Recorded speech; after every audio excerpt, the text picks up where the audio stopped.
What's up, flippers? So Nora went to the Goodwill Outlet yesterday while we were out doing some errands. So AKA the BINS. we're gonna show you some of the stuff we found. Presto canner. And when you find things in the bin, sometimes you don't know, but this actually had the little toppy thing here. The pressure valve, yeah. The pressure valve. It was in there, and it's got the little plate in it. So this is a nice canning pressure cooker. Mm-hmm. It's big. It didn't cost very much, so because it's aluminum. Right. Then we got an Instapot. I think this is the big one. It's an 8-quart. It's got the nice little thing inside of it. There we go. I already cleaned it, so. Mm-hmm. It's got the pressure cooker lid too. It's not the Duo Crisp. Those ones with the air fryer lid are really nice to find. But. And the bins that we go to, this particular load haul came from the Clarksville, Indiana bins, and there, if you have something that's over 15 pounds, then they have a manager come up and just price it. So this was $8.99. Mm-hmm. And yesterday there was someone who donated a bunch of vintage purses, and while these don't have a huge sell-through rate, it was hard not to buy these vintage Liz Claiborne real leather purses because a lot of them have wallets, matching wallets and holders to go with them. They're sets. So they're sets, and I'm like, I'm going to have to try those. Mm-hmm. So I always end up with more than I need in the bins. We had, I think, 2 cartfuls coming out of there. Yeah, comment below if you have that problem too. Mm-hmm. As long as you list it. This one concerns me a little bit because it doesn't have the shoulder strap, but we're going to try it anyway. Always make sure you test all your zippers and everything. So then these are actually I'm going to misspell this, but it's the original Etienne Agner. Yeah, mispronounced. See? If you know how to pronounce it, comment it below. Screw off. So there's 2 of these, and then there was some matching wallets with them as well. It's crazy to find all these matching things in the bins. They need some of the leather balm that I use. Yeah, they're a little bit to clean them up. Dusty or maybe a little bit mildewy, but we've got some leather balm stuff that we put on there. Well, and I use vinegar too, so. Vinegar does good without, it don't dry it out too much, I guess. No, not. Yeah. As long as you wipe it off. And it kind of sanitizes a little bit, right? Yes. Mm-hmm. So we will clean those later. We can show you that in a different video. It's basically like a baseball glove cleaner, right? Yes. This is... It's an air fryer basket? It goes in there, but not that one. It goes in a smaller one, a 6-quart. Oh, the 6-quart. But this was selling for like $30, and it's like not even 10 ounces, so I grabbed it. Super cheap at the bins. Yeah.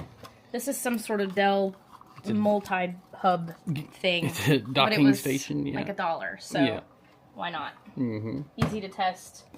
This thing is also... It's an Ethernet switch. Just something easy to test. I opened it up and everything's in here. Power supply's in there. Yeah, it looks brand new. Those are hit and miss. Some of them only go for, 10 or $15, but that one is somewhere in the range of 20 to 30. So for getting it at the bins and being real cheap, it's always a good buy. So normally I have more shoes, but I only got 5 pairs of shoes in like 2 hours. So I don't know. I was being more picky, which is rare. Those are some wild-looking Sperry's. Mm-hmm. Yep. And these are some Colhans. Actually in Tyler's size. But he won't wear them. I need some new wingtips. And some Dansko. The XP 2.0s I really like to get. And if you see these in the bins, always double check and do that. You gotta do the bend test. Like, make sure there's no cracks in here. Bend them if you can. And like right here, make sure that they don't have, holes and stuff, because that's where they wear. But these looked really good. More purses. So more Liz Claiborne. I don't think this one had a wallet or anything, but it's in really good shape. It's really clean for being white like that, yeah. Yeah. And this one does have the check holder and the wallet. So we're going to see. I think these are from, one of them said, it was this one, 1984. 84. Liz Claiborne. So like I said, the brand's not super desirable, but I couldn't leave them there. They don't cost that much. So. And being sets like that, it makes them unique from kind of what's on eBay already. So. This one is a Vince Camuto real leather leopard print purse. I wasn't going to pick this up because it doesn't have a real high sell-through rate either. But this leather, if you look at it, it's like snake-skinned. It's not, but I don't think. But it feels like it, and it's actually like 3D too. Like you can feel the scales. It does kind of feel like a snake. So I might have to look into it and see. I think it's just the way that they did the leather. It's really cool though. It says genuine leather on the tag, so I grabbed that. And then this needs It's a really washed. nice North Face backpack. Yeah, it needs washed, but it's a recon backpack. We can't keep the North Face on the shelf. Like, all other stuff does well for us. Yeah, we got down here some boots. We got some more boots. I put them aside because they need cleaned. I don't know for sure what this brand is. I think they're vintage. But Barefoot is the sole. Or it could be the brand, but I'm pretty sure it's the sole. But these are really nice, and they will clean up really well. And it's got the size and stuff in there. I can't read what that says. Maybe Carolina Shoe Company? Is that what that says? Kind of looks like it, yeah. Okay. Well, I grabbed them because I have an addiction for boots. More ladybugs. These, I don't know the brand of these either. They're also older, and only one of them has the size, but they don't have anything. Well, I guess that could be the size. This brand Elastomeric? I don't know. Fiber ends. It's talking about the insole, I think. But they're made in Korea, so like, I don't know. They don't look too bad though. Like, no, I'm just gonna put some of that leather balm on them and go from there. Get the Goodwill stickers, you know, the price that they had on there off. But these do cost a little bit because our Goodwill is $1.79 a pound for everything. So like, you don't have to separate clothes and shoes and all that stuff.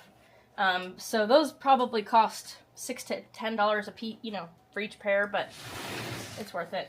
Then this is a special little luggage bag. It goes on, well, let's spin around here. Have you seen one of those before? If so, comment. We'll tell you here in a second, but yeah. And then we'll give you one more clue. We'll look at the brand. I don't know if the brand will help. So, comment real quick. Pause the video, comment what you think the bag is for.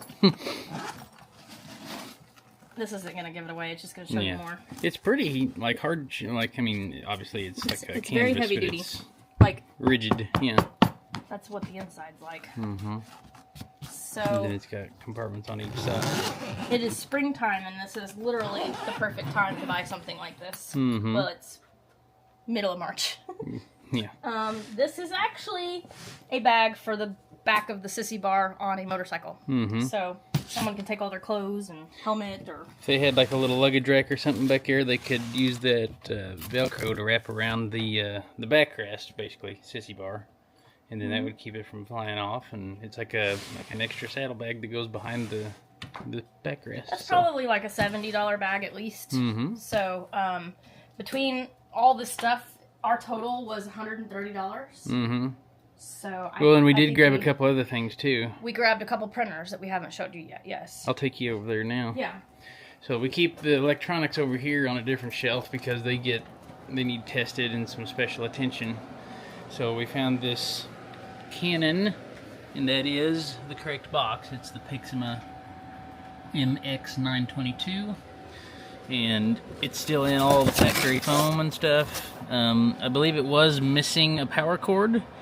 But I opened it up and it didn't look like there was a lot of ink spilled inside. It does have aftermarket ink, but the inside of it looked pretty clean, and I'm pretty sure amongst all these power cords, we've got one. We'll have one somewhere. Like it just takes one of those little two-prongers. They're all the same. And by the way, guys, we do buy a lot of these cords at the BINS because we do so many electronics, and if we see really rare cords, kind of like this one that's got the little 3, we'll grab those in there because they're also these expensive. HPs that are like for the HP printers that take the 3, like, and all of them are different voltages, kind of color coded. So once you do so many printers, you kind of learn to hang on to those. And you did that. You got that printer and that one. That little Canon, little monochrome. It's a laser printer. So we found it. We love the little laser printers. And then these brothers are some of the most bulletproof printers we found too. Like, you fire them up, they always connect to Wi-Fi. Like, they're just super printers all around. So those were some really good buys. This one here and that one down there, they gave us the over 15-pound pricing on those two. Yep. Yeah, that one was $14 and that one was $8.99. So yeah, all those of that were for $130. Those were super cheap. And that printer there, I think, is about. They normally go for about $50 or so. We'll probably list ours for maybe a little less to help it move a little faster. And then these that one there go anywhere from like $150 to $250, and they sell quicker than they're listed. Mm-hmm. So every time we see one of these, we grab them. And if you're looking for them, keep your eye out for the brown cannons. Like, it's literally brown on the front. But don't go buying printers if you're not familiar with them, because they can be a pain in the butt. Yeah, we normally try to stay away from Canon because just the user interface on them is, I can't hardly stand them. Me neither. They take like their own software. They're not real like plug and play. Like, if you don't have the disc, they're super hard to get to work. But so I really prefer doing like HPs and different things like that. But so yeah, that's what we got at the Goodwill Outlet. Let us know what you think, and be sure to subscribe for more reselling hauls, and we'll see you in the next video. Until then, go flip some stuff.